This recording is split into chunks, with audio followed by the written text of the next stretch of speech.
What's going on? This is Dirt Bike Channel Podcast. Today I got a special guest in studio. We've got Tyler here from @EnduroBuilds. If you don't follow him on Instagram, I don't know what you're thinking. You need to go to Instagram right now. Open up your phone, which you probably already have open because you're listening to podcasts, and you need to go to Instagram and go and search for @Enduro_builds. And you'll find Tyler's Instagram page over there. He has done some amazing work over the last few years. We've ridden together for a lot of years, and he's put out a lot of cool projects. And recently, he's been doing some dirt bike builds. He is one of these people that is meticulous with his bike setup. He's a lot more meticulous than I am. I've picked up a few things from him, but I'm riding so many different bikes a year. I don't put the same type of TLC into them that Tyler does. But yeah, it's been fun. So thanks for coming in the studio. How you doing? Good. Nice to finally be on the podcast. I know. It's like this. We've known each other for how long now? And this is the first time I've been on. Yeah. Well, no, it wasn't that I didn't want you on before. You just wouldn't come down here. Yeah. You've tried, but I just haven't come. But happy to be here now. Yeah. We actually met each other. I guess it would have been, I can't remember. I don't want to say what year it was, but it was, you bought a KTM 3, was it a 350 from me? Yeah. I want to say it was 2016. I bought the 2014 KTM 350X CF from you. Yeah. I didn't love that bike. That was kind of when you were getting back into riding. Yep. And people know my story. But yeah, so that was when we met, as many, many years ago. And then we've done a lot of different rides. And mostly what has happened is I've just been humbled. Here's what my suggestion is to everybody out there. My suggestion, go out and find people who are better riders than you and ride with them, because it'll improve your riding immensely. And I've had the privilege most of my time. I don't ride with a lot of different people. You would think that I do, but I'm kind of I shouldn't say antisocial. I'm an introvert. But if you can ride with people who are better than you, you're going to be better off. And I've had the privilege of riding through the years with a lot of people that are better than me. And Tyler is one of those people. You've been riding since you were what? I don't know if that's fair to say that I'm better than you. Oh, well, you are. I've ridden enough to know that you're better than me. There's not one. Maybe I have certain strengths that you don't, but you have, certain strengths that I wish I had. So yeah. Well, I'm going to have to see what one of those strengths are one of these times.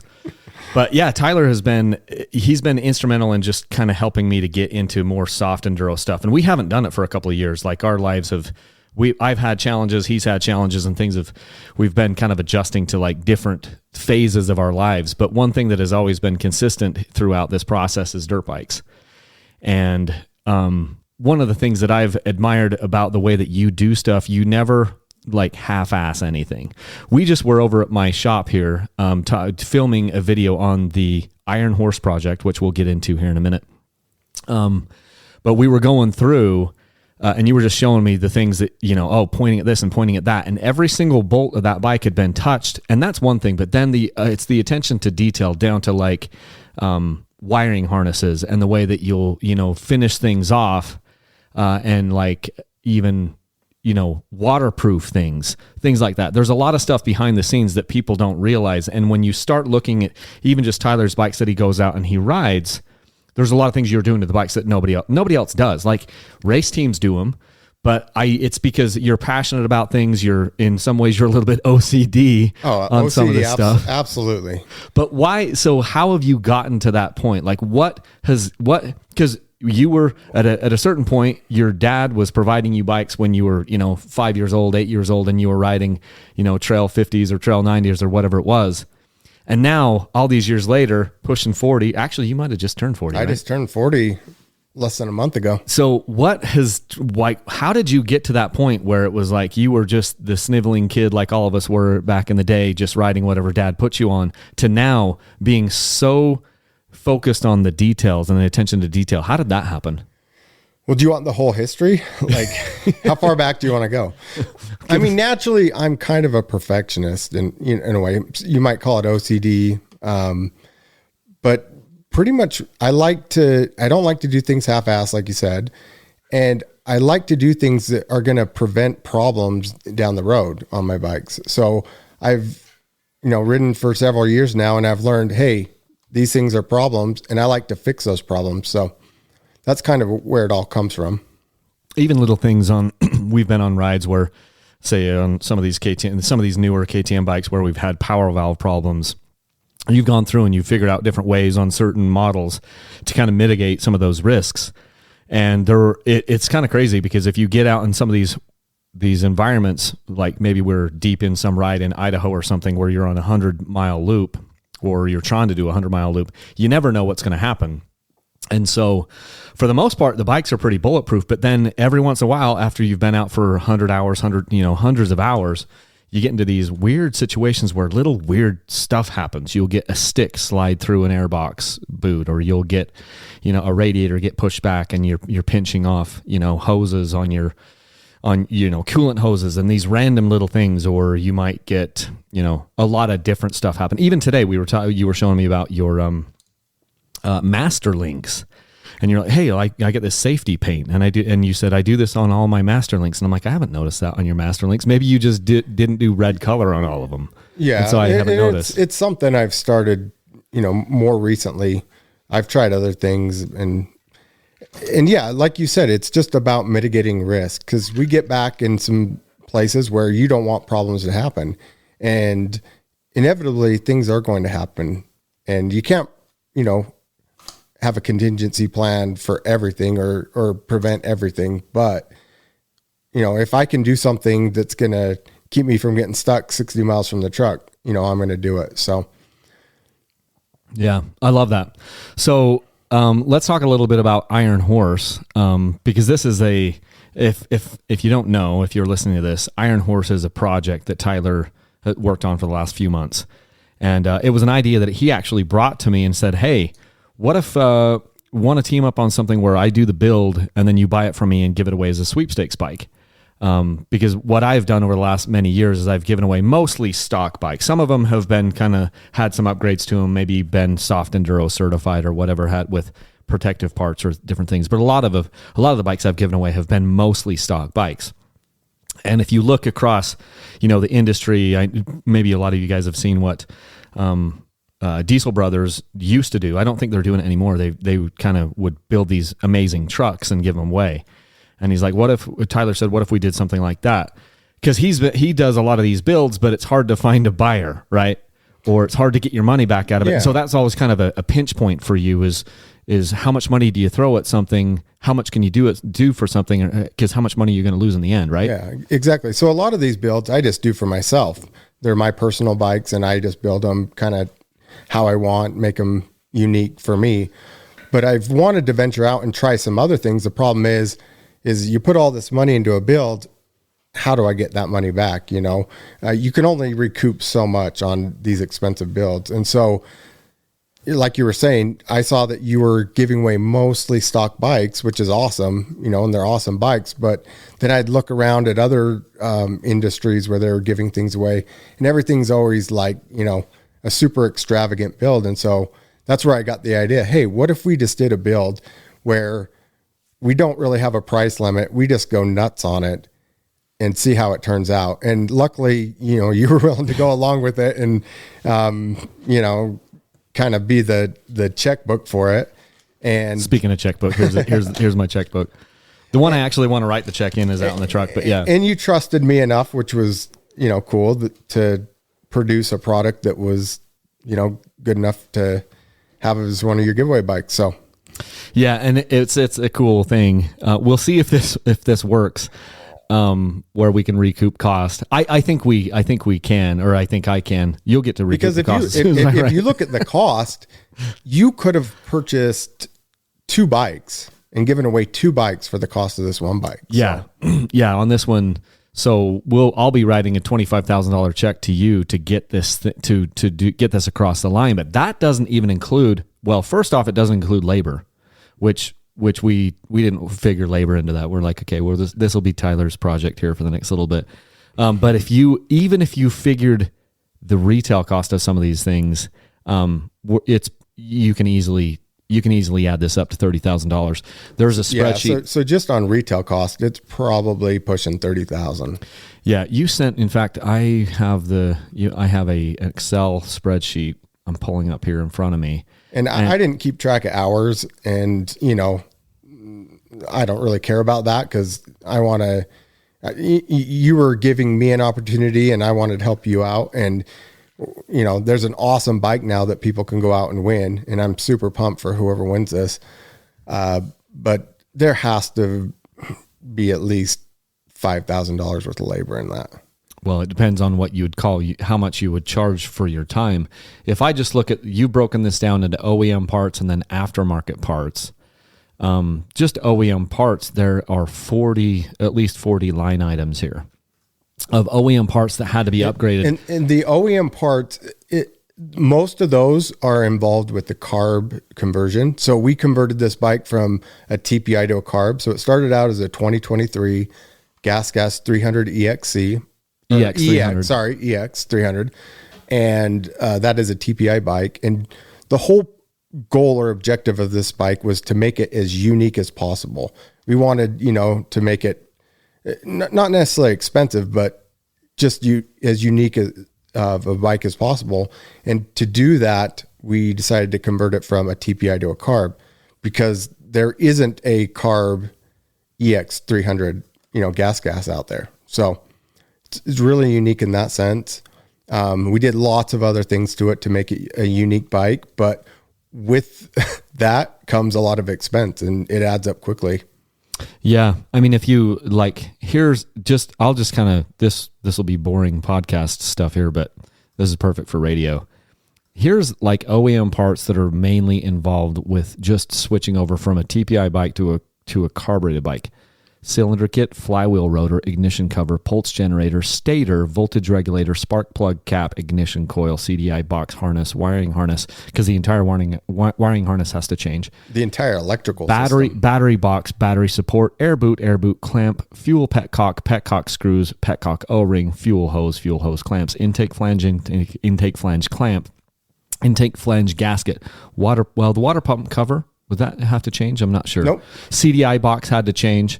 So you can kind of start to get, cylinder base, cylinder cover, gasket kit, carb hose bracket. These are, and then you've got a carburetor on that. Oh, and then you have to have a different fuel tank because it's not your fuel tank isn't going to work. There are so many things. It's almost a $2,000 change just to go from TPI back to a carburetor. And we didn't do that because the TPI sucked. It was like, let's make the most unique bike possible. Let's make something that never existed before. Like you were saying, that bike, GasGas never had a carbureted bike under the KTM ownership. It was carbureted before KTM purchased it and started producing bikes in 2021. But that was under, you know, the old GasGas, which wasn't counterbalanced and was basically like a pre-2016 KTM. Yeah. In a way.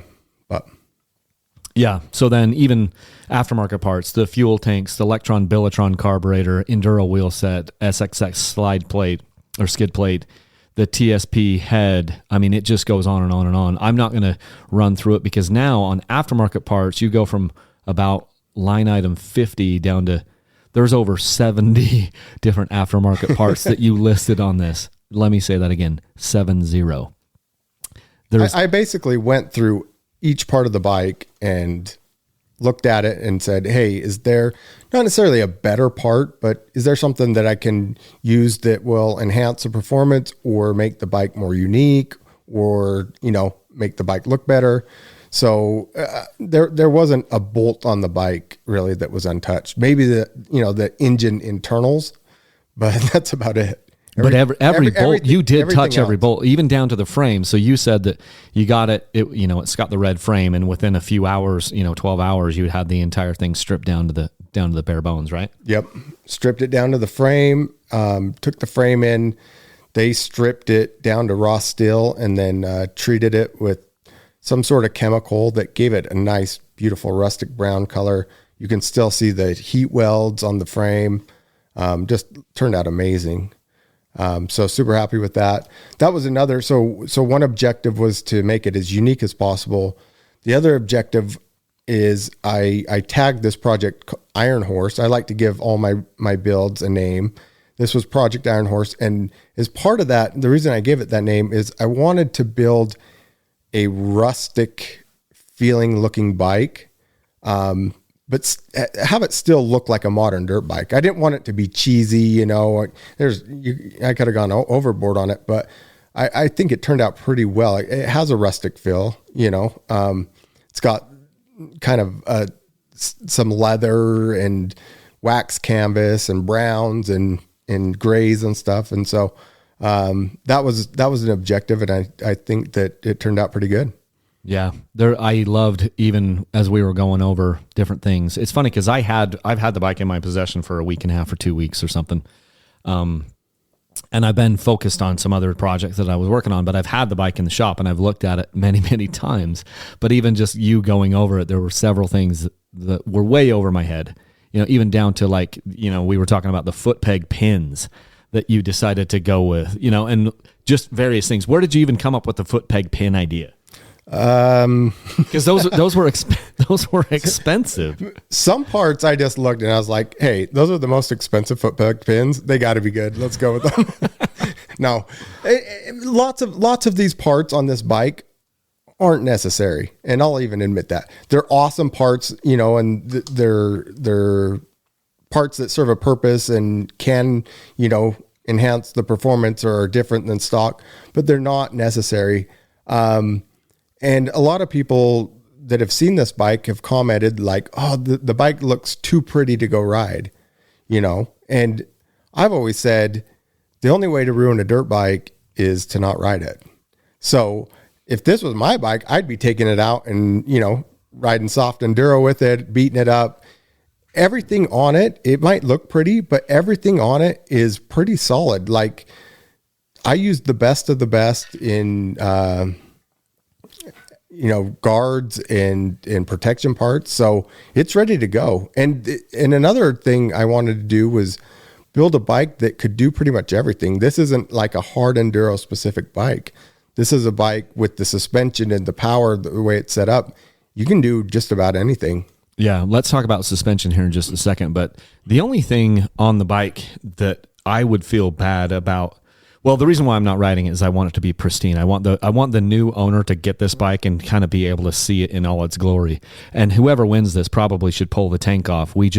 And just see some of the like wiring stuff that Tyler has done on this as well. That's where my OCD comes in.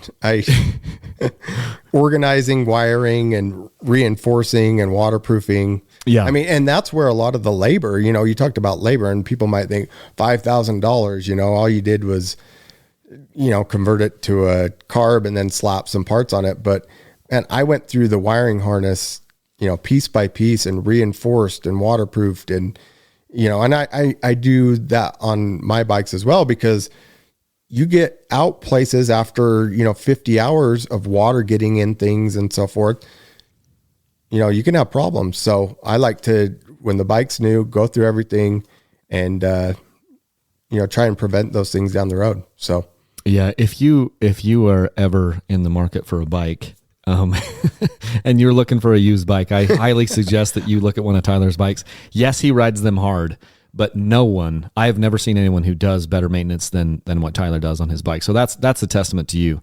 You've done amazing at that. And it's nice to have a clean canvas to start with if you're going to do a build like this or something. If you're going to do certain things to these bikes, I think it makes a lot of sense to do it when they're brand new. Even just something that I have noticed is way easier for me to do, which I do on most bikes, is I install tubeless. Now, we didn't go tubeless. You went with the moose balls on this one to just try something different. But like when I get a bike, if I'm going to put tubeless on it, I'd rather do that before I've even ridden it. That way everything is clean. Yeah, much easier to work on bikes and do major things, you know, when it's brand new and fresh. Yeah, when things are clean. So another thing that another big outlay of cash, and that's funny too, because we had agreed, I think we had agreed on a $20,000 like price tag or something, which the bike, it came, I mean, he got a pretty good deal on it. It was like 10,300 or 10,400 or something. Yeah. Not including tax and title and those types of things. But we're like, let's do $20,000, which essentially gave that's one nice thing about the GasGas is it's essentially the same bike, but you can get it for a little bit of a discount. Yeah. And I went with the EX specifically because it comes with the Brembo components, the clutch and brakes, where if we would have started with an EC, That would have come with the brake tech Brake stuff, tech. which isn't bad. I just don't like the front brake as much, but Yeah. The rear brake, it doesn't seem to matter. I can't really tell the difference. the clutch is great too. Yeah, the master cylinder is fine. The front brake is maybe a little less. It just, I don't know. It doesn't feel like it has quite as much power. You have to pull it harder, I think. But yeah, so the EX300 started at about 10.4, which was going to give us $9,600 in upgrades. And then I remember one day I'm out trying to go for a little bit of a ride, and Tyler called me and he's like, hey, I'm thinking about doing this thing with the bike, but it's going to increase. We're going to blow the budget. So we might have had a couple of those conversations, but ultimately what we both decided in the end was, if we're going to do it, either go big or go home. Because the whole point is to see if this is something that people would be interested in as a sweepstakes bike. Well, from my standpoint, it was like, is this going to be something that will be people be interested in as a sweepstakes bike? From Tyler's side of things, it's something really fun to do for him to learn, to have a project to work on, and then also to build your Instagram following, which you've done amazingly well at. That's something that you've really been building the last few years, and you've done a monumental job on that. I haven't focused on Instagram nearly as much, and I'm like, I always feel bad. I'm like, Tyler's doing so much more with Instagram than I am. I have lots of time. I don't do YouTube. I get bogged down with some of these other things. But yeah, it's a nice thing for you because you're able to produce this content for people. Yeah. And then also you're learning. And I don't know how much we'll get into it today, but one of your project last year that you spent a lot of time was the 150 project. Yeah. And just briefly touching on that. That was where you tried to make the lightest bike that you could, the lightest enduro bike that you could make, and tried to see how much weight you could shave off that bike. And how much weight did you end up shaving? So it was a 2021 150 XCW TPI, and I decided to go with the TPI. Again, with my builds, I like to do things that haven't been done before. So I looked around, and everybody that was doing lightweight builds was using MX bikes because they're already light, to start with. And so I thought, okay, should I just get like a 125 XC or a 150 SX and do the project with that? And, I could do that, but it'd be just like all the other lightweight builds I've seen out there. So I decided to make it harder on myself and start with 150 XCW TPI, which is significantly heavier than either the XC or SX bike, and see how light I could get it. The bike started out stock without fuel at 214 pounds. Close to a year later when I was done, it took me roughly about 11 months to finish the project. I had dropped it down to 175 pounds. Which is 8 ounces, I believe. Which is 39 pounds. Yes. And just like I went through every nut and bolt on Project Iron Horse, I did the same thing with that 150. But this time I went through everything and said, how can I make it lighter? And it was hard because I wanted to balance saving weight and not affect reliability too much. Some things naturally, when you cut out a lot of weight, you're going to affect the reliability. But I tried really hard not to do that. So overall, you saw the bike and lifted it up. It was a pretty cool bike. And I rode it for a little bit. I soon realized a lot of the things I did weren't realistic and probably weren't great for the type of riding I did, but I learned a ton from that project. And yeah, really fun project. I remember I'm going to try to pull it up here. We went out to the Great Salt Lake. Tyler, here it is. Tyler's 150 project bike. So we went out, I'm just looking in Lightroom on my computer. We go out to the Great Salt Lake and took some pictures of that bike, did some drone footage and stuff. And I have pictures of Tyler picking the bike up, actually picking it up. It wasn't too hard at 175 pounds. It's barely above like trials bikes, at that weight. Yeah. Yeah. And I made him do it a bunch of times because I was trying to get video footage and pictures and whatever. He had to deadlift the bike 8-9 times. I feel like I was just the funny thing is that was at the time was the most expensive build I did. And that was, all on my own time, but that one was roughly about $23,000 that cost me. So that includes the bike. So roughly about $13,000 to drop that 39 pounds. And the first few pounds, lots of it was free, you know, removing the headlight, tail light. And that's one other reason I wanted to start with the XCW, not only because it was a challenge, but because it weighed more to start with. There was more that you could take off of it, you know, more weight. Whereas the 150 SX, I mean, it's pretty much bare bones as it is. So I was able to lose a ton of weight, you know, just for free. And then, some of the other first pounds that came off the bike were fairly inexpensive, but as you got down, it got more expensive, and it got more expensive very quickly. Yeah. And I'm just pulling, you can probably see some of these pictures that I got up on my computer here, but I'm looking at some of these pictures, and it was a beautiful bike in its own right. It was amazing. All of these builds that you've been doing are unique. This pipe that you did on the 150, I thought it was, I mean, it's a really good looking pipe. I think that's a titanium pipe. I think the pipe that went on the Iron Horse, to me, actually looks cooler. Like they're just, as far the 150 pipe is amazing, hand built pipe, hand welded pipe, titanium, probably crazy expensive. Yeah. And it was for what, weight savings. But the Moto's pipe that you did on the Iron Horse, the Moto's pipe. See, everything I did, I'm still weight conscious when I do other builds, and I was weight conscious when I did this GasGas build. You know, that wasn't the objective of the build, but that pipe is a stainless steel pipe. So sure, can it get dented and smashed like any other pipe? Yeah, it can, but it's going to hold up pretty well. I think I've heard from some people that have used it and said that it holds up great. Yeah. But going just a little bit back to the 150 bike, what I noticed, you published most of this stuff, or a lot of the stuff, on Instagram, and it was kind of crazy. You would say, okay, here's the part that I changed to, and here's the part number, and here's the grams that I saved. That actually was a ton of time and effort that went into that. So if people want to go look at my Instagram page, I have every part that I swapped out on that bike to save weight. I have a post on it, and I have calculations of how much that part saved down to, you know, the gram. Yeah, you were doing grams at that point because it wasn't making sense to do ounces. I noticed that at the beginning, I saved this many pounds. I did both. Honestly, the metric system is just a lot easier when you're dealing with it. You know, instead of doing pounds and ounces, it's just easier to deal with grams.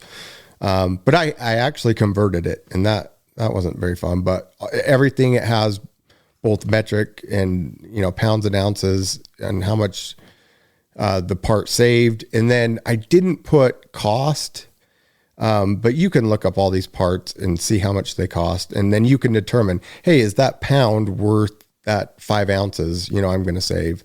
And, you know, looking back on it, I learned a ton, so I don't regret doing it at all. And because of it, I am a lot more weight conscious when I build my bikes and other bikes.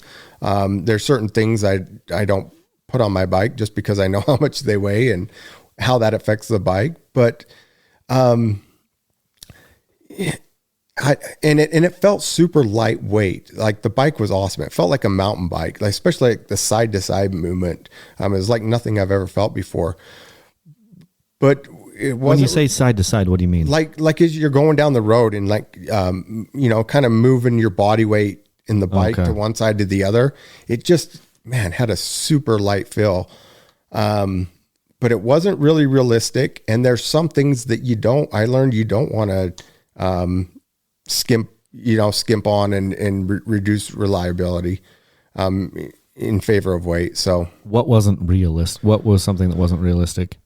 Well, for my riding, you know, the more technical riding stuff, the pipe probably wasn't realistic. You know, that's a very thin walled titanium pipe.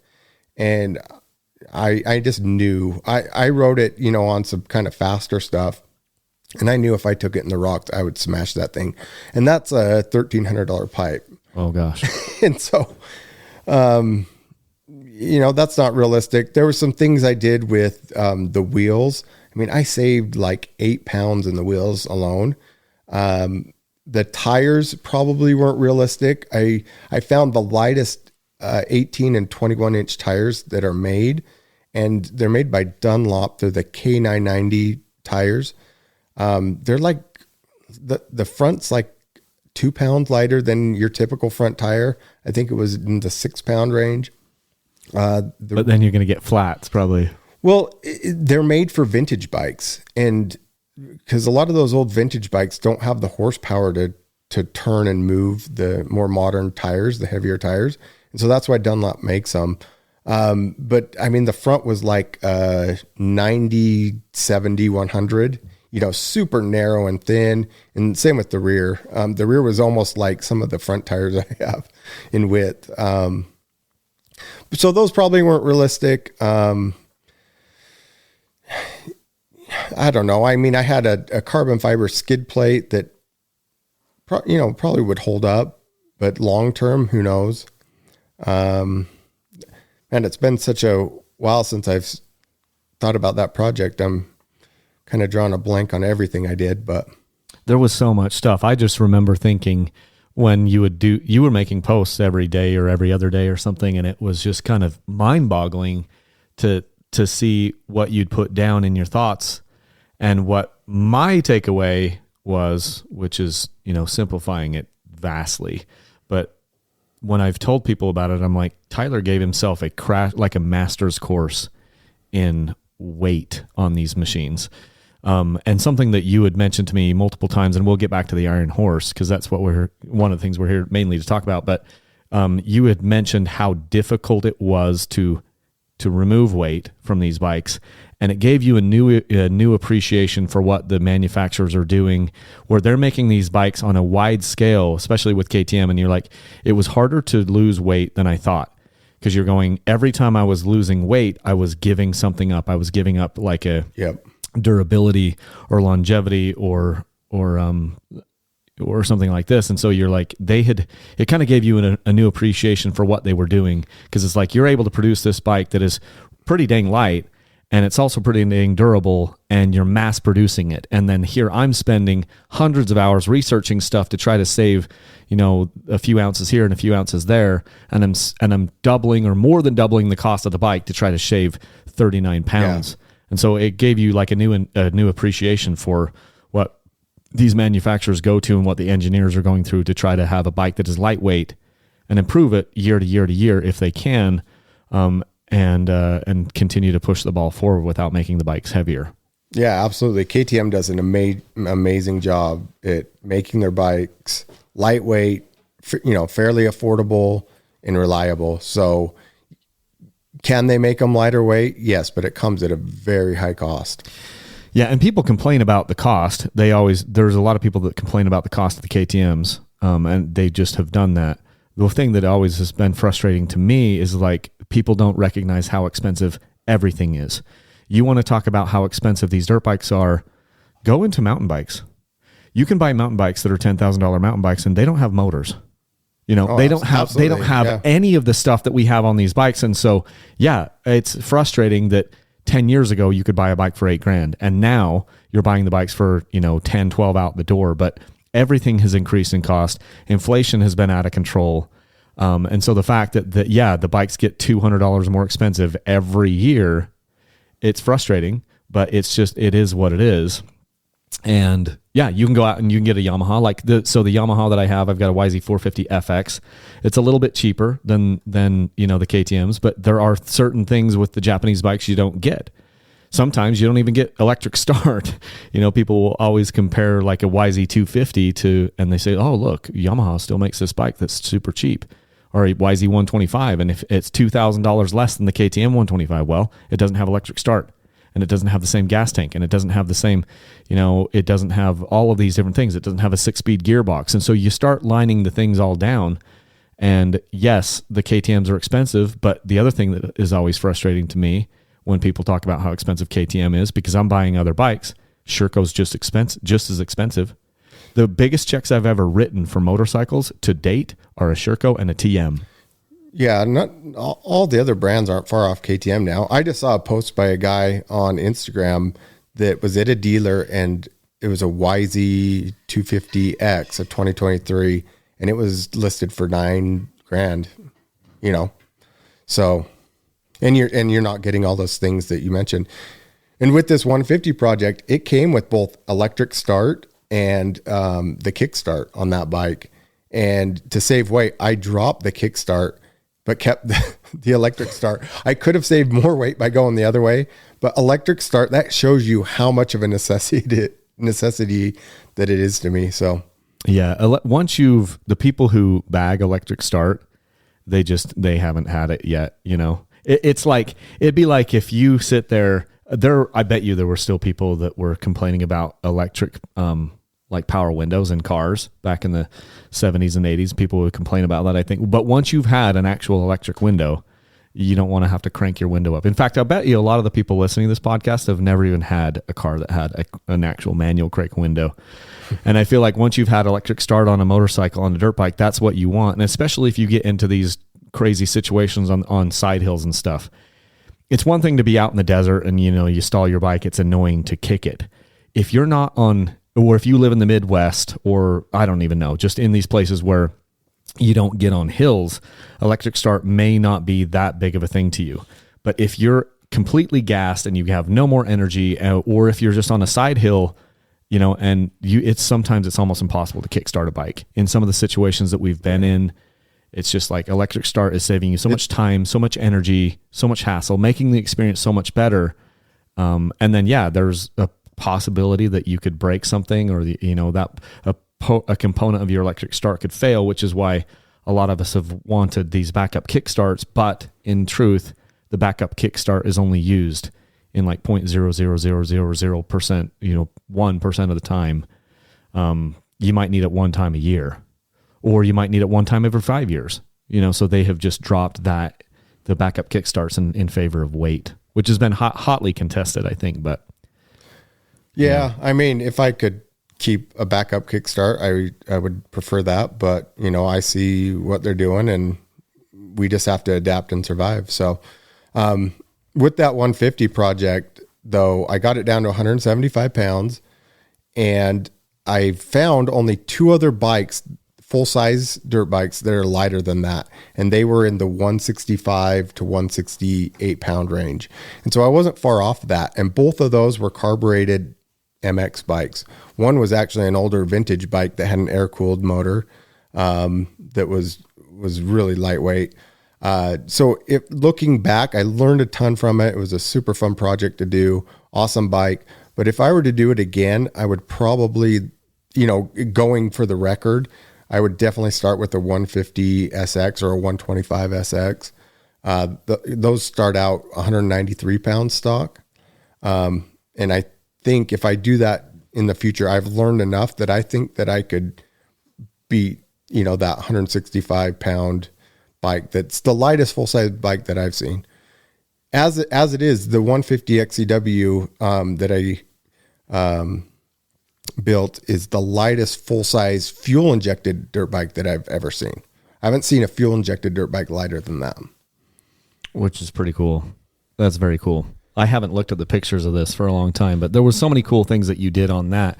Attention to detail is something that makes your builds, I think, unique, that a lot of people are not doing. And I could have converted this bike to a carb and saved some more weight. I did convert it from TPI to TBI to save some pounds, because I still wanted to keep it fuel injected, but moved the injectors to the throttle body and then ran premix in it. I can't remember how much that saved, but it saved a little bit because you got rid of the oil tank and the oil pump. That's awesome. So going back to the Iron Horse here, though, the star of the day, a lot of different things. Let's talk about suspension, because that was one of the. There were a couple things that blew our budget. The suspension being one of them. So talk to me a little bit about I think that was the biggest cost on this entire build. What was the decision? Because you went with a KYB conversion. Again, we wanted to make it as unique as possible. And as you know, all the KTM brand bikes come with WP components. And so, whether it's true or not, everybody says that KYB is the best. I've ridden some KYB suspension that's absolutely terrible. and I've ridden some that's been great. So to me, it's more how the suspension's set up rather than the brand that's on, those forks or shock. But KYB is really good stuff. And so I've always wanted to do a KYB fork conversion. So that's what the initial plan was to do the KYB fork conversion. Then as I got into it further, I found out that KYB makes a kit shock for the KTM brand linkage bikes. And when I saw that, and then I looked at the price tag, I went, ooh, boy, we're going over the budget if Kyle says this is okay. And so I called you up and I said, hey, we don't have to do this, but if we did it, it would be awesome. It would make this bike just super unique. And I think that shock is like a $2,800 shock, just the shock itself. But it's an A-kit shock, just beautiful looking shock. And then it comes in that kind of tan bronze-ish color. And then what we did is we converted the forks with the KYB conversion from Technical Touch. It was Kevin at Moto Experts that did the conversion for us and all the work on the suspension. And we had the forks Cerakoted to match the shock. And I think it turned out awesome. It's kind of a brownish, bronzy color, and works great with the other browns and the Iron Horse frame and seat and everything, graphics. So yeah, it's over a $5,000 upgrade just on the suspension alone, custom valved, and then lots of cool coatings on the obviously anodized the fork, the uppers, and then the fork lowers are DLC coated. And that's what Kevin is a master at that. He, if you don't follow him on Instagram, he posts stuff all the time. The Moto Experts is their Instagram page of just trick suspension that just looks amazing. All kinds of different coatings and DLC coatings and combinations. I mean, he does an amazing job. Yeah. And that was one of those conversations we had where we're going to go over the budget, but we decided that if you go big or go home on this. Yeah. So all you guys better go enter and try to win this bike, because if it works out well, then maybe we can do this again. Yeah. It was frustrating because yesterday was the beginning. Today is March 2nd that we're recording this. So the sweepstakes opened yesterday. And I had a decent sales day yesterday.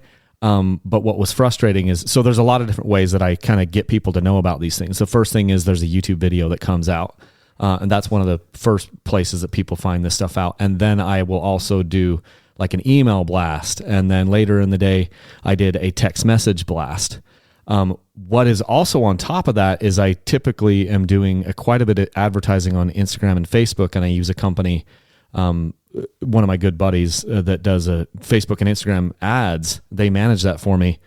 Well, we didn't have a single ad run yesterday. In fact, I'm just looking on Slack here on my computer, and as of an hour ago, we still hadn't had our ads approved. And so we've been using the same type of ads with the same type of ad copy for the last few years.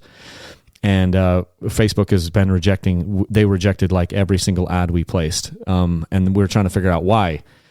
The only reason I bring that up is because I was a little bit frustrated. Well, I was quite a bit frustrated yesterday, halfway through the day, with the way that sales were going. And then once I overlaid the fact that, I'm not actually spending anything in Facebook and Instagram yet.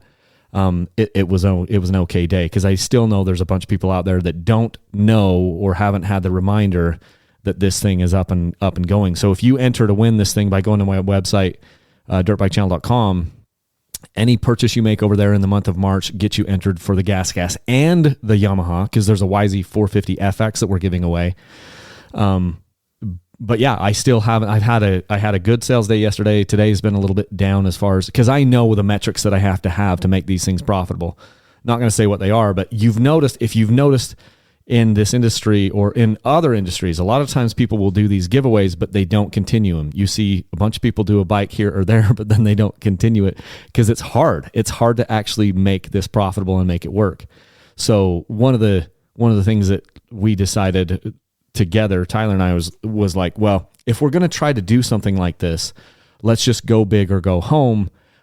Let's spend extra money, maybe spend more money that we're I'm not even at the beginning wasn't comfortable with, but it'd be better to spend an extra $5,000 in making this as good as we could make it, and then we'll know. And then if this giveaway doesn't do as well, then I know maybe that's not something we do in the future. If it does well, then we can continue to do projects similar to this. Yeah, and down, we would down the road, we probably won't do, builds this expensive, or don't have to.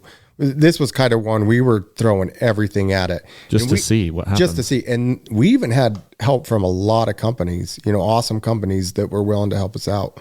And a big thanks to all of them because they made it possible too. So, like even Scar Racing foot pegs. So this is a company that I hadn't even heard of, and they did the foot pegs and the brake tip, and they gave they're both titanium foot pegs and significant discounts on a lot of these things. So there were a lot of companies that just wanted a little bit of an exposure, and there's a lot of cool companies out there that did stuff like that. Like it looks like Dirt Tricks gave discounts on things, and let's see who else.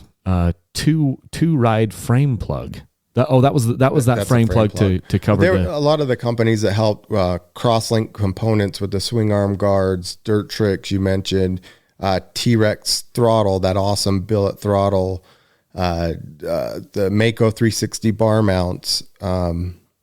P3 carbon clutch cover and the fiber brake cover. Yeah, P3. Just a lot of cool companies that helped. FCP that did the foot peg pins and engine brackets and motor mounts. I was laughing because you said the foot peg pins are almost like $100 a piece. And you said, I'm like, why? And like, well, because they're oversized, so they fit really tight. Well, and they're solid titanium. Well, and they're really pretty colors. They are pretty. They're very pretty. But I had to laugh because I was installing some Flow Motorsports pegs on my 250XC yesterday afternoon, and you're just using the standard pins that go up through there. And I hadn't done a foot peg in, I don't even know. It's been a few years. And the first one I kind of use like a screwdriver to push down through there, and then I'll chase the pin back up through the other side and one of them worked out really well. And it's always hard to do stuff when you're filming it. And so I was like, I'll film this. It'll be B-roll. And so the first side I did, I felt pretty good about it because you're trying to get that spring down there and you put the pin. Anyway, if you've ever put a foot peg on a dirt bike, you know what I'm talking about. It can be an arduous experience. So like now, the first, just make it even harder with the oversized. The first one went well. Then I flipped the bike around, started the camera again, and the only thing that happened for the next 10 minutes was the F word. Like I was just like, and so I finally got it, I had to just like step away for a second and then boom, I got it in. And when you're like, well, this is oversized, so they're a pain to put in. I was having like PTSD from 24 hours earlier. I'm like, I had a hard enough time with the stock one. I don't know if I want to get these oversized 100. If I spend $100 per foot peg pin and I can't even put them in, I don't know what I would do. You can get them in. They're just harder. But they're super lightweight. They're oversized, so there's no slop. It protects those mounting holes in your frame. That slop over time of the foot peg moving back and forth can kind of wear that area out. So yeah, one thing that was interesting to me is the battery. Well, I mean, there was a lot of things that were interesting, but the battery you decided to put in, it's the anti-gravity battery, the 8-cell, right? Yep. I've used several times their restart battery, which is the one that is basically got a little bit of electronics inside of it where it won't let itself go dead. If it gets below a certain voltage, it shuts its own power off. What have you learned? And you said you're really liking this 8-cell battery that you put in there. What have you learned with that one? I originally started out with the 8-cell. That's the battery that I ran for a really long time. It has 8 cells, and so double the capacity of your typical, like the stock battery, for example, has 240 cold cranking amps, where the stock battery has, I believe, 150. So even if it's cold, I mean, it fires the bikes up, 4-stroke, 2-stroke, right up. Awesome battery. Haven't ever had an issue with it. I then when they came out with that restart battery, switched over to that because I like the restart technology. The fact that it won't let itself drain all the way, it'll shut itself off before it does so, was pretty cool. And I thought that could be a good feature to have, not having a backup Kickstarter. So, potentially the battery would shut itself off before you drained it all the way, and save you there. the thing is that, and it's a great battery, don't get me wrong. I still have it in one of my bikes, but it has the same cold cranking amps and capacity as the stock battery essentially. So I just found that 8 cell is just more powerful, and just fires the bike right up and doesn't drain as much. And so I actually put that 8 cell. So the new 2023 XC bikes, they come with that low output stator that comes from the SX bike. And so they only put out, I believe, 25 to 30 watts of power. And that's not a lot. So if you want to run a fan, your fan's going to be 15 to 30 watts, depending on which one you run. The Tusk is 15, the Trail Tech is 30 watts. And that doesn't leave a lot extra to charge the battery, right? So one of the first things I did is took the stock battery out, because I heard several people in hard enduro situations that were running their fan a long time were draining the battery, just wasn't recharging enough to keep up. And so I put that 8 cell in, and I've been out on a few, it's been winter, so I haven't been using the fan a ton, but I think that will really help in those bikes because it has a lot more capacity, less likely to drain the battery with that. Yeah, it looks like Rocky Mountain ATV has those for about $162. So it's not even that. I mean, obviously it's more expensive than some of these other batteries, but it's nice to have some quality components in the bikes and know that it's going to work. And unfortunately, with the way that they're using that stator from the MX bikes, it's just not as much power as we're used to having. So yeah, we were kind of spoiled in the TPI days because the XC TPI bike shared most of their DNA with the XCW line.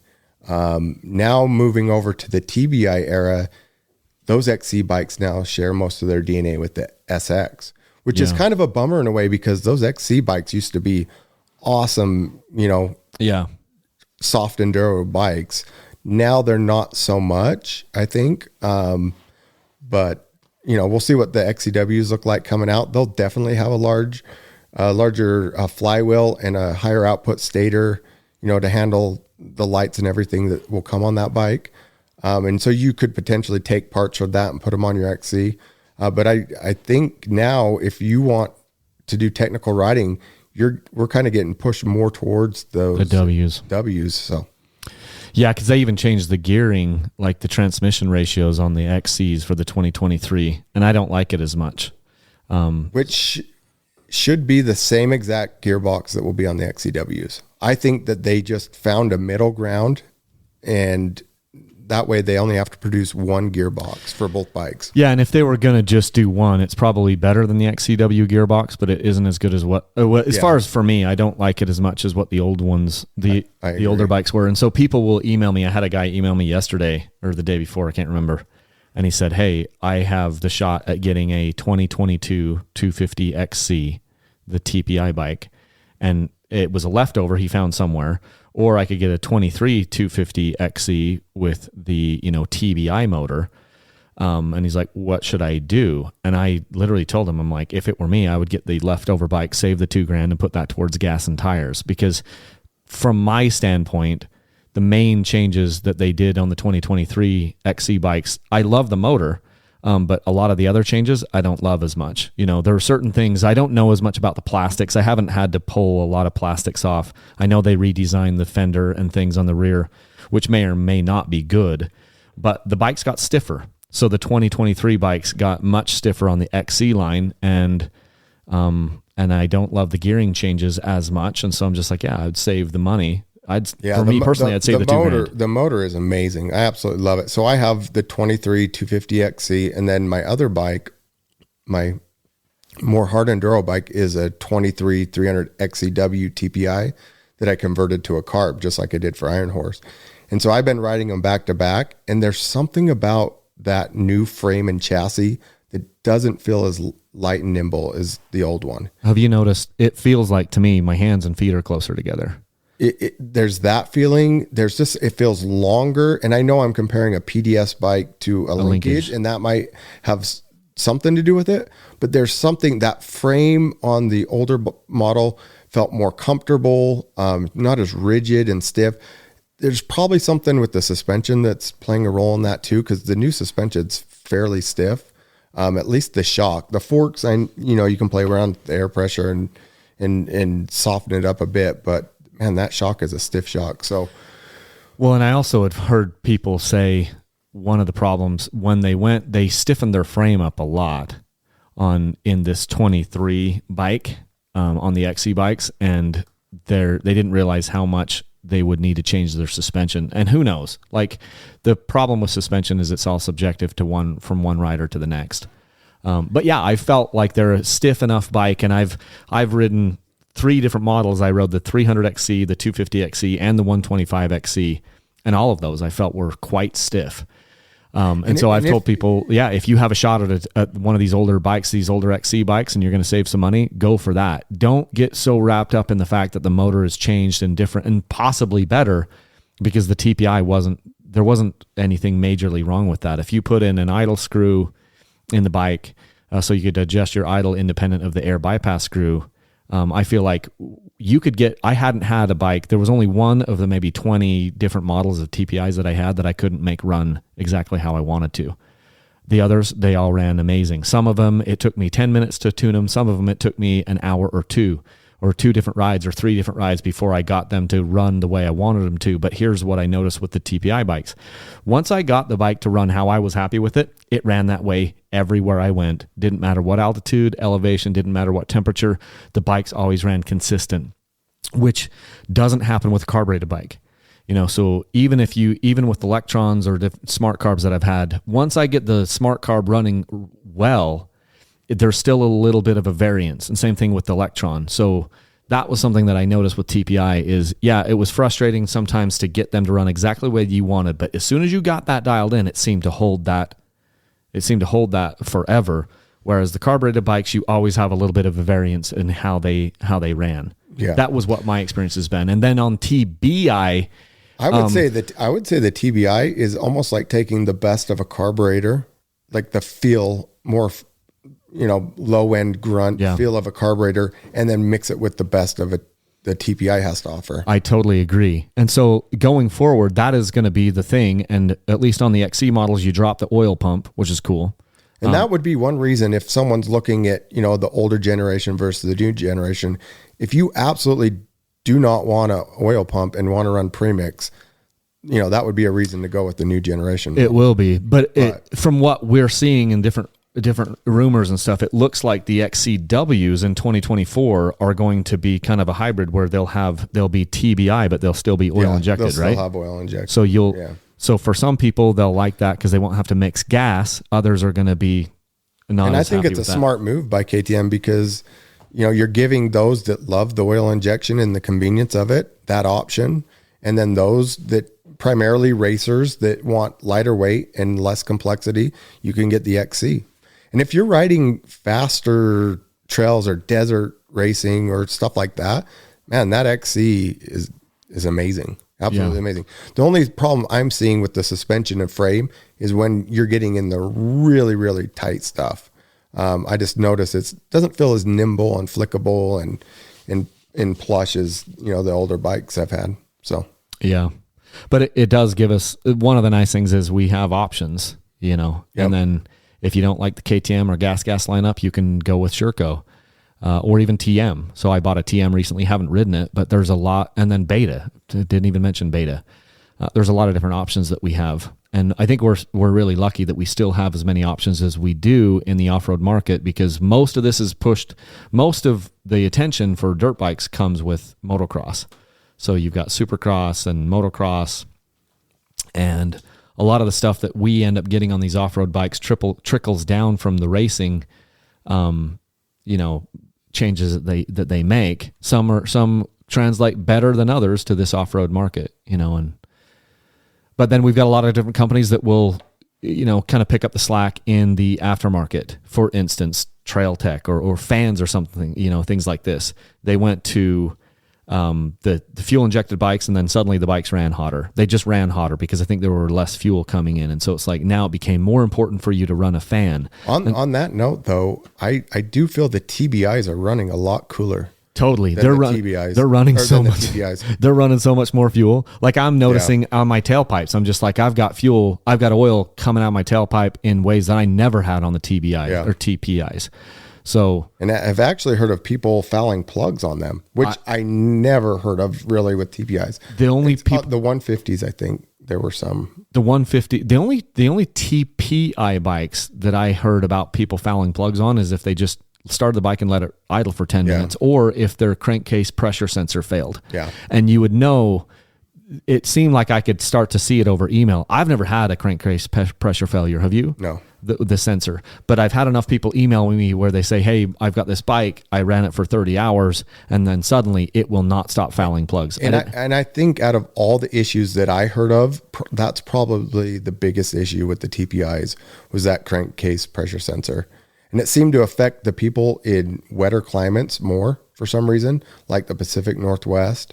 I don't know if moisture was getting in there or whatever. But honestly, I heard of very few oil pump failures, or engines blowing up, things like that. The biggest thing I ever heard of, and I never even experienced it myself, was that crankcase pressure sensor. Yeah, and there was 2 of them on the bike, and I don't even know where the other one is because I never had to replace one, but it was something that was happening. And then the other thing, obviously, there would be one person that would have their oil pump fail, and then 9 different people would post that and claim that this was their bike and look, this is happening. And that's always been frustrating to me is when we do blanket statements. There was a time there where everyone said that all beta motorcycles suck because there was a couple motors that had like engine failures. They had like main bearing failures or something like that. And it was for like a hot minute, everyone was like, well, all the beta motorcycles suck. And it's like, no, that isn't true. But KTM has kind of been the biggest, they've taken the biggest brunt from this, where it didn't matter what they did. People would say it was the wrong thing. They've ruined 2-strokes because they've made it more complex. And then a couple people had a problem where the bike would all of a sudden start to run in reverse for a second. I saw a couple videos of it online. Did you ever see that? Yeah. Where it was all of a sudden it would stop and then start to run backwards. Yeah. And then all KTMs run backwards, and it was just flooding through the internet. And then it was oh, look, all KTMs, all your oil pumps are going to fail. Every single oil pump. And people would say it like this. They'd be like, every oil pump is a ticking time bomb, and it's only a matter of time before that fails. And I'm sitting there going, newsflash, your entire motor is a ticking time bomb. Yep. Every part of it's going to fail. But and people would be like, well, you're going to have to replace that oil pump every 20 hours to make sure. And it's like, no, some of them failed, but the vast majority of them did not fail. Think about how many you're going to have failures with almost every part on almost every brand of motorcycle out there. If you did a search, if you could do a search, you will find something. The difference is when a water pump fails on a KX250X, the internet doesn't explode and say all KX250X bikes suck. Whereas it does feel like that with KTM. I don't know why. People love to hate it, but I'm sitting there going, they're pushing the envelope and pushing new technology, and I think people are more critical of that. And so they're probably more vocal. And why not be just happy that somebody is trying to make these things better? Yeah, I have no idea. Because a high tide raises all ships, and because they are consistently trying to, and not everything they do works great. Some of the stuff is stupid, and some of the stuff we have complained about. And if you follow me and have seen my stuff, I call them out all the time on stuff that when I get a new bike and have to go through and fix, they don't do everything perfect. Right. By any means. So. Right. But then even I have people on this TM bike. Okay. So I had people emailing me for years trying to get me to buy a TM racing, they're these handmade Italian bikes or whatever. People are telling me how amazing they are. Okay. So then here's what's funny. Then people see a post that I went and got one. Now I had people emailing me who are actual owners of TMs and trying to soften things for me. They're like, hey, you're going to notice this, this, and this. Let me just help you with this so that you don't go through the pain that I went through. And I'm sitting there kind of laughing because I'm like, first it was all the people telling me you need to get one because they're amazing. Then I bought one. Now I'm getting emails from people trying to circumvent me from not liking it because they will literally say, there was an email from a guy and he was like, first thing you need to know about your TM is it's more like a kit bike.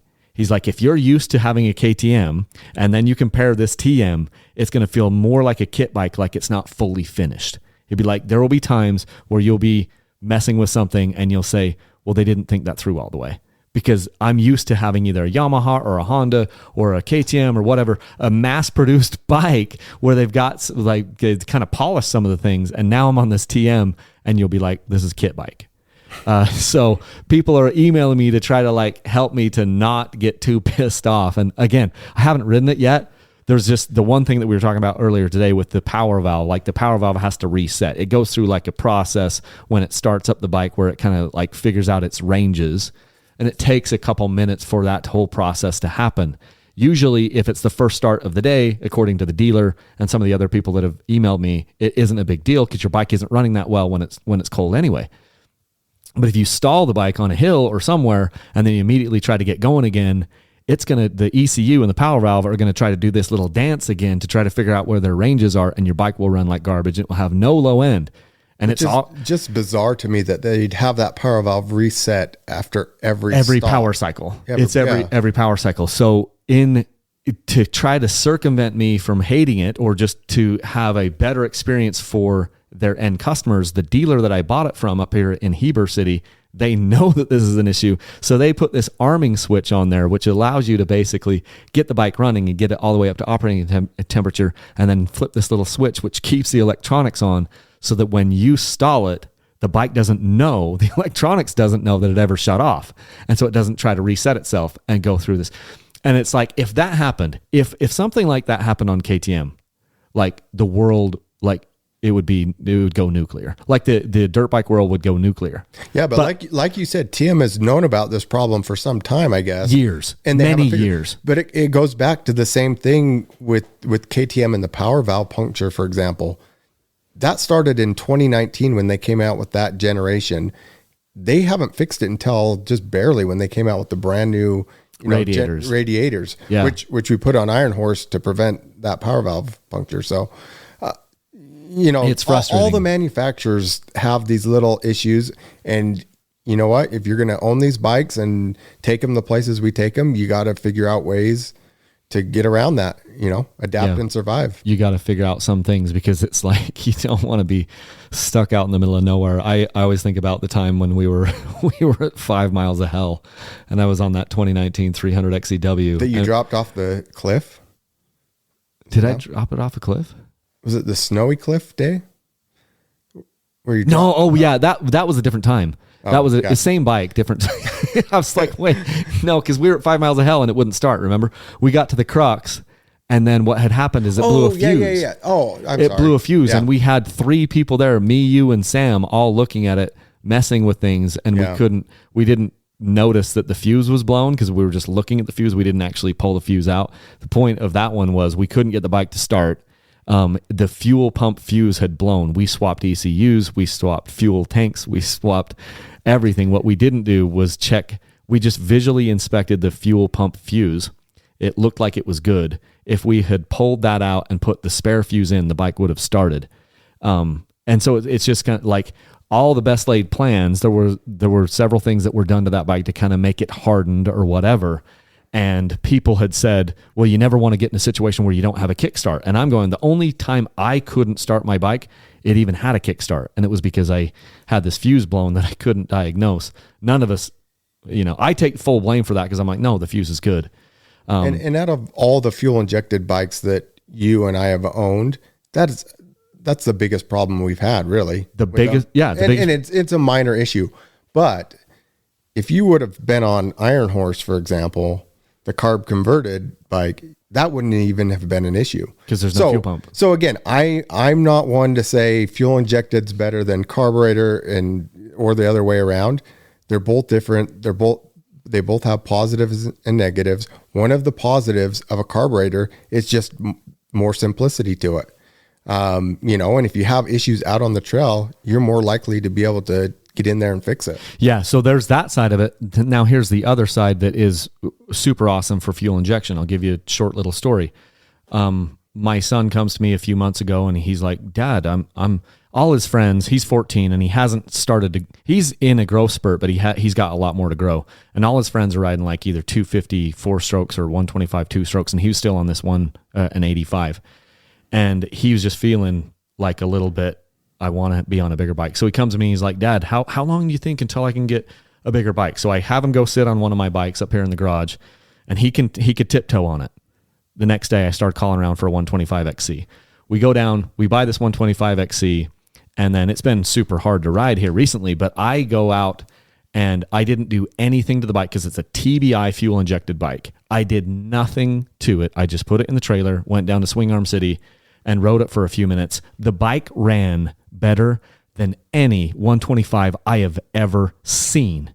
And I had done 0 to it.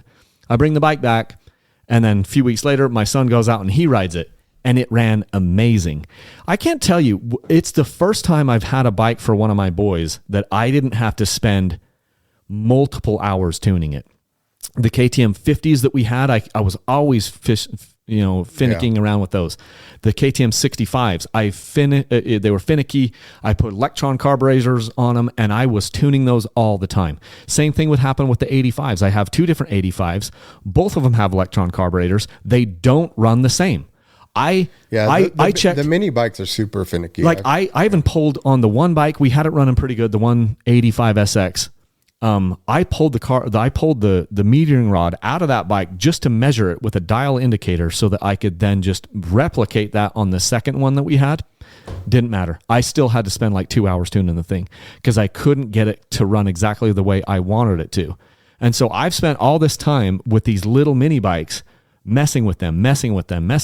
And then I get this 125 TBI from KTM. And then a couple years back, I had like a 2021 125XC that I put a smart carb or electron on that, and it never quite ran totally. It ran good, but it didn't run great. This TBI, I've had 3 of them. The 125, the 250, and the 300. I kid you not. All 3 of those bikes, every time I've ridden those, and I haven't put a ton of hours on yet, but they've run better than any carbureted bike I've ever had. Yeah. They've run as good or better than any of the TPI bikes I've ever had, and I haven't touched them yet. So that appears to be a huge step forward. That's the good side of it. The bad side of it is if you do have a failure, it's hard to figure out. Yep. And it's hard to know what's wrong, if it doesn't work. Just like that day out there at 5 miles of hell. If something doesn't work, it's not starting. Now what? Whereas on these carbureted bikes, that was really, really rare. I think it's rare that a fuel injected bike won't start, in my opinion. That's rare. But what you want to know what's rare is a carbureted bike that doesn't start. If it doesn't start, it's probably because you're out of gas. I mean, that's like your petcock is off. Yeah. You know what I mean? That's usually what is happening with a carbureted bike is it's out of gas if it won't start. Or every once in a while, you might have fouled a plug.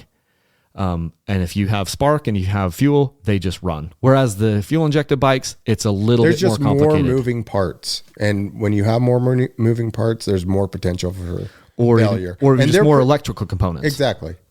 Yeah, exactly. Water gets in somewhere. Yeah. Which is going back to your builds, perfect segue back into this to Iron Horse. There was a lot of places where you did, waterproofing. We pulled off the headlight and like, oh, look, I waterproofed this and I did that here. And there's just a lot of really cool things, attention to detail, that you've done a good job on. And one of the things that makes you a good riding partner, because I never wonder, I always know if we're going to go somewhere and go ride, the person who's probably going to have more problems is going to be me. I'm not ever thinking like, oh, this is good. Because everyone knows that guy. You've probably ridden with somebody where it's like, if he comes on the ride that day, you're going to be. Oh, I don't feel that way with you. I've ridden with other people I feel that way about. But what I'm talking about. There seems to be that guy in your group, or maybe just outside your group. That guy never has a tool pack. He's like, hey, can I borrow something out of your pack? Yeah. I carry tools with me, like when I'm alone and stuff, or if I'm not going with Tyler, I carry tools. I mean, I do carry some tools when I go with him, but it's almost like an unspoken thing. Like when Tyler and I go riding, I usually drop my tools in favor of like a drone or something, or a different camera. But it's nice to find if you have the ability to find people within your circle that are good on maintenance, that's a good thing to find. It's also useful to find people that ride similar motorcycles to you so that things can swap over. You know, we've been in situations where somebody broke a shift lever, you know, or a brake, like a foot brake lever, something like this. A lot of times people will carry hand levers or something, but there's a lot of times where it's like, oh, this bolt came out. And if you're riding with somebody who has a similar motorcycle to you, you can just, you know, swap parts, and they might have something in their tool pack that can work, you know. So a lot of cool things over the years that we've learned. But yeah, I'm super glad that they, even on the power valve puncture thing, there's these little things on the 2023 KTMs where they've changed the angle of where the hose comes out of the radiator. That has changed. And so they've solved some of those pieces. Back to the Iron Horse though, you were mentioning on the fuel tank. So there's two different tanks that the winner will get. The one is the IMS tank, and then what was the other one? It's a motocross tank, right? Yeah, it's the motocross tank that they make for the MC 125 and MC 250. So those are the only two tanks that are made for a carbureted GasGas. Because a carbureted GasGas didn't really exist, but these are the ones that are compatible with it. Right. Well, the only carbureted GasGas models are the two-stroke 125 motorbikes, 125 and 250. So I could have just put that moto tank on there for this build, but it's only 2 gallons. Yeah. And that's not big enough, you know, to go on long rides. So I got that tank. So whoever wins this bike, if they want, you know, say they're going up behind their house and they're going to do a 30-mile loop and they just want to put on that moto tank, it'll work. It works great. You know, if they're just doing shorter stuff or out doing drills, you can just have that tank. But say you're going to go on a 60-mile ride or a longer ride, that's where the IMS 2.9 gallon tank comes in. You'd throw that on, and that's probably, 2.9 gallons. The stock tank is what, 2.25? Yeah. So you've got quite a bit more. You could probably go 80 miles. You know, I think you could go at least 80. It depends on the terrain. And it depends too on, so I put the Electron carburetor on there. I wrote it very little, just enough to tune it to where I felt it was running pretty good. But depending on where, you were just in front of your house, like on the street. Exactly. To keep it clean. Never took it out and the trails or anything, just on the street to set up the suspension, just at a baseline, and then the carburetor. So whoever wins this is going to obviously have to, set the suspension up for themselves, and then maybe play with the metering rod a little bit. It might, depending on what elevation and stuff they're riding, they might have to tune it a little bit. But once you set that carburetor, they're pretty good. You shouldn't have to touch it. Maybe adjust the idle here and there. But if I've had Electrons on stock tanks, I've gotten 75 miles out of. So with a 2.9 gallon tank, I would be surprised if you got anything less than, maybe 80. Yeah. And it's 80, just nice 90. To have a little bit extra in there. Yeah.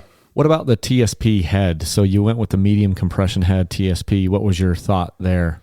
Well, you have to, as part of the conversion, you have to replace the head, or at least I did, because I was going with the carbureted cylinder, and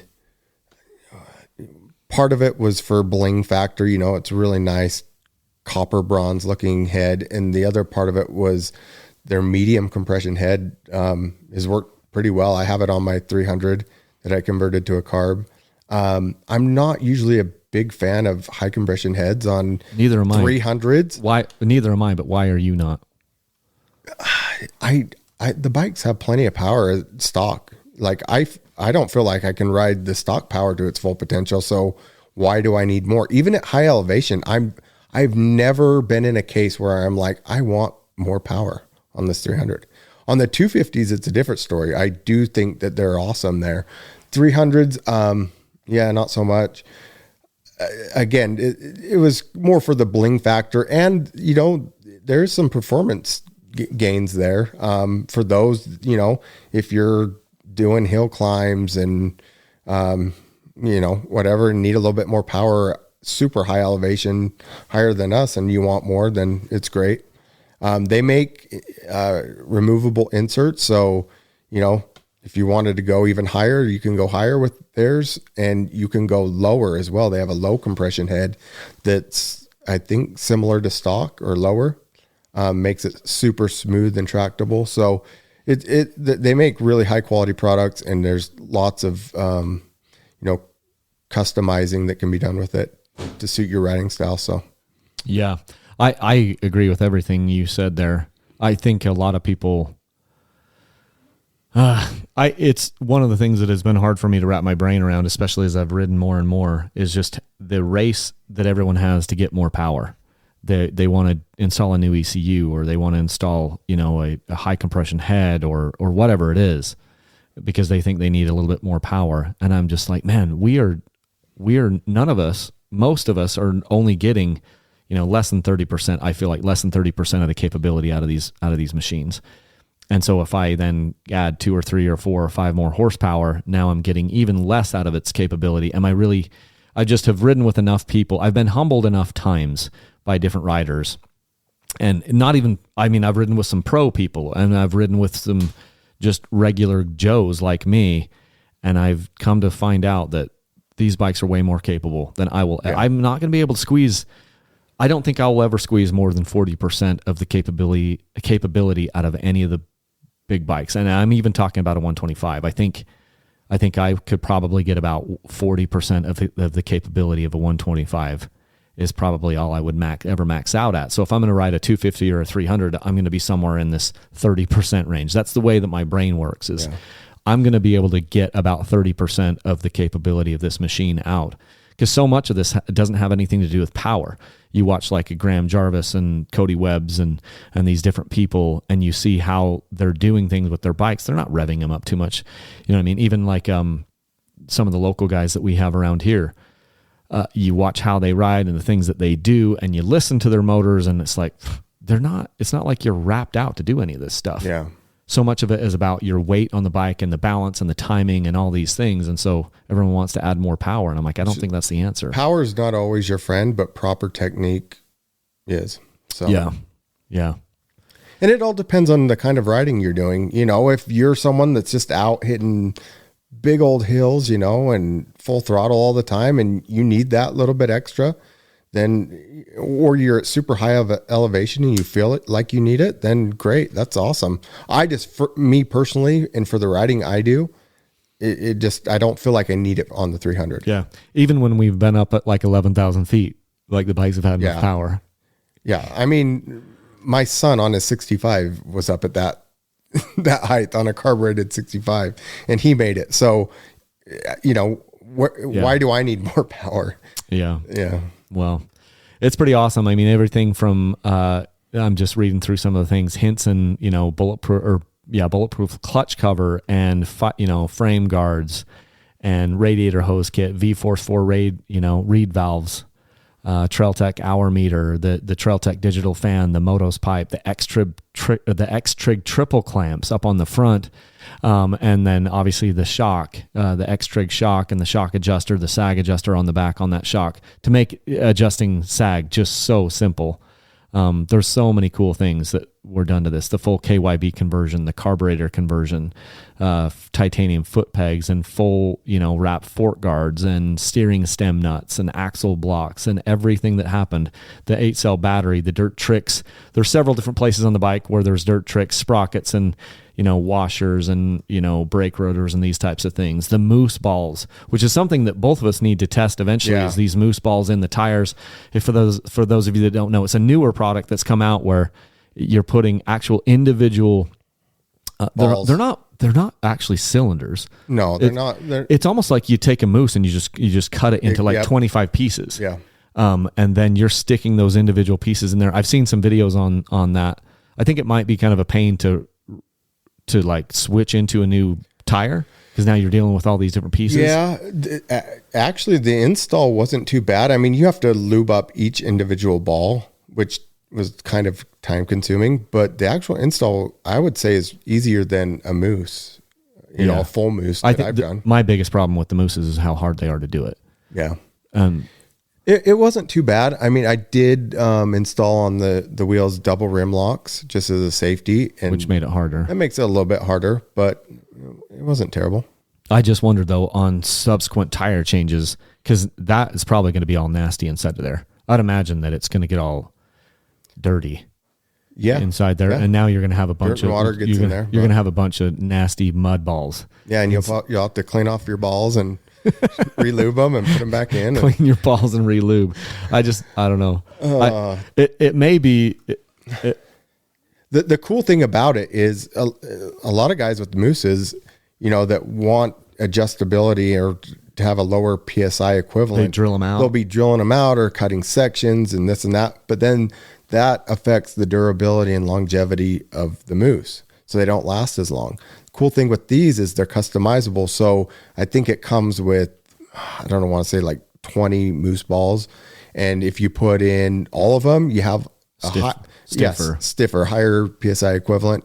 You take some out, say, hey, I want to lower the PSI. I don't, that's kind of a pain. It's not as easy as tubeless, just letting some air out, but at least it's possible, right? Yeah. So, well, I don't want to put you on the spot too much, but have you thought about what your next project is going to be? Or you need to recover for a little bit? This was a big one. I mean, I started this project. I went and picked up that bike right after Halloween. So the start of November, and I just barely finished it, a couple weeks ago. Yeah. So it was a good 3-month project. Yeah. There was a lot to it. So maybe take a little bit of time and in some ways it was easier than the 150 though. It had to be easier than the 150 project. The 150 project took me almost a year, like I said. So much research and documentation. Yeah, there was a lot more. Which on this you didn't have to document as much. That was fun, but this was a lot more fun. I just kept track of the parts. And so, we did a video kind of on a part breakdown, but if people want to know what's involved in the carb conversion or what we did to this bike, I gave Kyle a complete list with OEM part numbers and, everything's listed there. So you could probably reach out to Kyle and he could get you a list of some sort of what went into it. So yeah, I could do that. So send me an email. It's kyle@dirtbikechannel.com. How do people find out more about what you're doing, Tyler? What's the best way to figure that out? Really only Instagram. That's either that or, occasionally making the cameo on your YouTube channel or now the podcast, but just that Enduro Builds. It's Enduro_builds. Yes. If you search Enduro Builds, it'll pull it up, but it is at Enduro_builds. I honestly just do it for fun. I just love dirt bikes. I love building dirt bikes. I used to post a lot more riding content on that page. It was called Hard Enduro Life. Hard Enduro Life, and honestly, for lots of reasons we don't have to go into that. I just kind of got tired of doing riding content. When I'm out riding, I just kind of want to ride and focus on that and not worry about. I mean, all too well. I don't mind doing stuff with you, but I don't know. There's several reasons. I kind of just went away. On the other hand, I don't mind making content and sharing, stuff while I'm working in the shop or the builds I'm doing. And I like sharing, if I find a new product or a way to solve a problem, I don't mind sharing that. And so that's primarily what I share on my Instagram page now. Yeah, you end up taking a lot of heat when you start sharing riding stuff because you have two camps out there. You have the one camp that is pissed off at you that you're posting a picture of that place because they don't want anyone to know where it is. And then you have another camp that is pissed off because you're posting a picture of that place and you won't tell them where it is. And so you're damned if you do, and you're damned if you don't when you start posting anything to do with riding because you can't please everybody. It's one of the reasons why most of the time I don't even look at YouTube comments because there's just a lot of stuff that goes into that. And so same thing with Instagram. Like most of the time I do this thing called post and ghost, and I've had enough PTSD from social media that I don't. It's funny because people are like, I make my living, a big part of the way I make my living is off social media, but I really have a love-hate relationship with it. And if I'm dead honest, it's more skewed over to the hate side of social media than it is the love side of social media. And but at the same time, I mean, there's most of my fan base, if you want to call it that, or followers, most of them are really good. The problem that you have is that the people who hate you are usually the loudest ones. Yeah. And so there have even been times where over the years, you've found someone that was just kind of an a-hole. And you've noticed that they also follow me. And at times you've said like, hey, I blocked this person. I suggest you do the same. But yeah, because sometimes people just want to get in your business. Yeah. And but if you're not posting the riding content, you've noticed that has not been as much of a problem. Yeah. A lot of those issues that I was dealing with just kind of went away, and now it's just focused on the builds. It's been a lot easier. Yeah, which I think is good. I think you're obviously passionate about it, and then your attention to detail / OCD enables you to make these bikes that nobody else is going to find. And so if you do have the privilege of buying one of Tyler's used bikes, he rides them hard, but he also fixes everything on them. So they've been better maintained than any bike that you would find anywhere else.